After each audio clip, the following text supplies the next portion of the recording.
everybody, it's Dr. Joe, and today I'm going to show you 7 ways to prevent varicose veins and spider veins. So let's get started. Disclaimer alert! Disclaimer alert!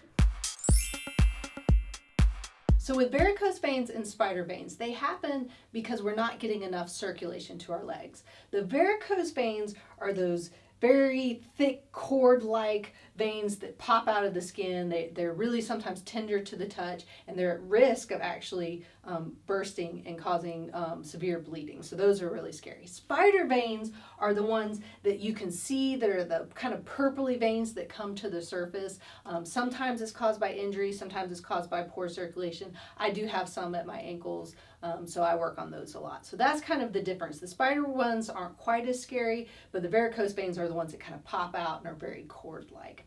So the best way to help prevent those is to get the circulation in your legs. And so especially if you have a desk job or you're sitting a lot all day, you really want to keep them moving. And one of the easiest things to do is a simple ankle pump. So with an ankle pump, all you're doing is just like it sounds. You're pumping it down and pulling it back up. And so that's working that calf muscle to just almost act like a natural pump to get that blood flowing through your legs, back into your system, getting the oxygen back in your blood and circulating it through your body. So with ankle pumps, you really can't do too many. You can do them all throughout the day. You can do them sitting like I'm doing. You can do them lying down in bed. You can even stand up and pump if you want to. So they're super easy to do, and I really like them. So 10 to 15 several times throughout the day.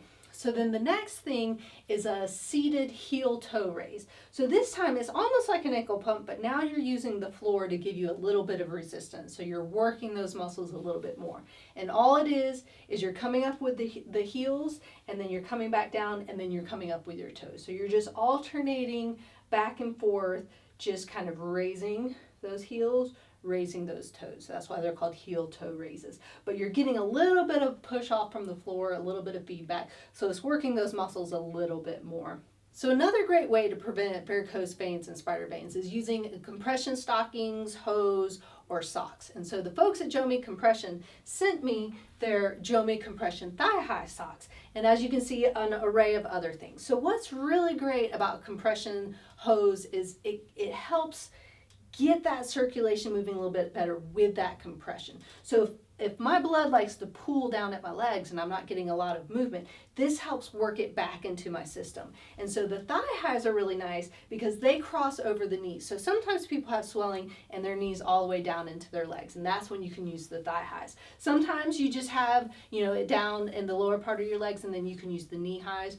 Or they even have things like a men's leotard, or the women's for maternity as well. So they've got a lot of different varieties, and you can see a lot of different colors. They also have some products that help you get them on, because sometimes with compression stockings and hose, they're a little bit difficult for some people.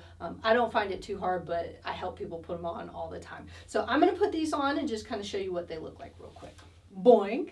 And they're on. So you can see these thigh highs have an open toe, and a lot of times that just helps for a little bit more breathability. So if you have feet that get a little more sweaty, sometimes the open toes work really well for you. There's also some silicone on the top here, and that helps prevent it from sliding back down, which is really nice because some brands don't have that and they do slide down pretty easily.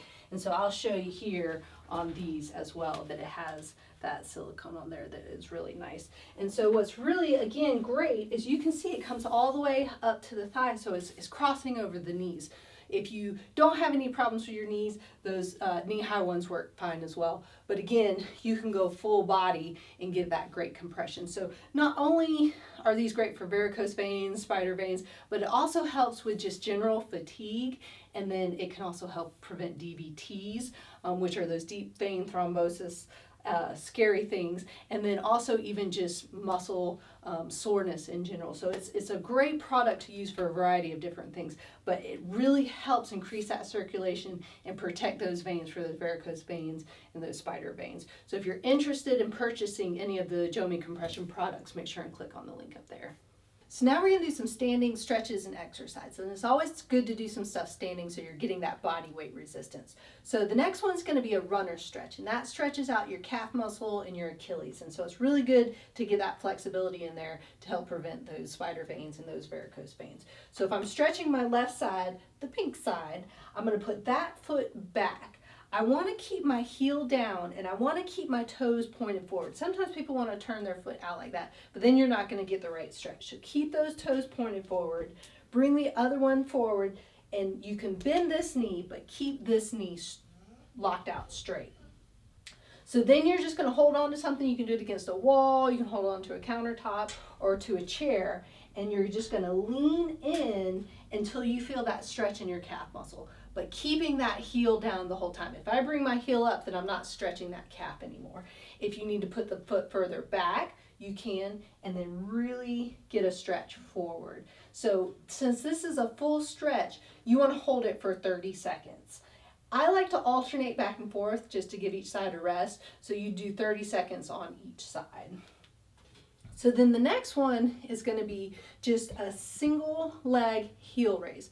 So you might want to start off with 2, but if you're standing up and you're getting a little bit stronger, you can do a single leg heel raise. So 2 would just be going up this way and slowly coming back down. But 1, you're just going to do one side at a time. Make sure you have something to hold on to sturdy the first couple times you do it. Once you get advanced, you can do it without holding on to anything. But just make sure you have your balance so you can focus on the movement. So you want to go slow and controlled. You don't want to just do this. That's not really beneficial, and that's just using momentum. So really come up, bring that heel as high as you can, and then just nice and slow come back down. So again, if this is too much for you, make sure you're doing 2. But 1 is really going to work that calf muscle and help prevent those spider veins and varicose veins. And then so the last one is just a simple squat. But make sure, again, you're doing the squat correctly. If you need the chair behind you so you can sit down, if you feel like you can't come all the way up, that's fine. But with a squat, you really just want to keep your feet about shoulder width apart. You can go a little further out. That makes it a little bit easier. Toes pointing forward. And when you squat down, you really want to bring your bottom back. So your toes, you should always be able to see them. If I'm bringing my knees in front of my toes and I can't see my toes, I'm not squatting right. You really want to stick your bottom back behind you so you can see your toes the whole time. And keep the weight shifted equally on your heels and your toes. So I'm not coming up on my toes like this, and I'm not leaning back where I'm almost falling back. So really shift your weight back into that booty. Bring your chest forward just a little bit, and that helps even everything out. So depending on how easy these are for you is how far you can go down. So you might just want to do a little mini squat, and that's fine. Or you can go just a little bit deeper, but make sure you're using correct form. So again, just starting off with 10 to 15, maybe 2 sets a couple times a day. So those were 7 ways to prevent varicose veins and spider veins. If you're interested in purchasing the JOMI Compression Thigh Highs or any of their other products, make sure and click on the link up there. And don't forget to subscribe by clicking down there. And remember, be safe, have fun, and I hope you feel better soon.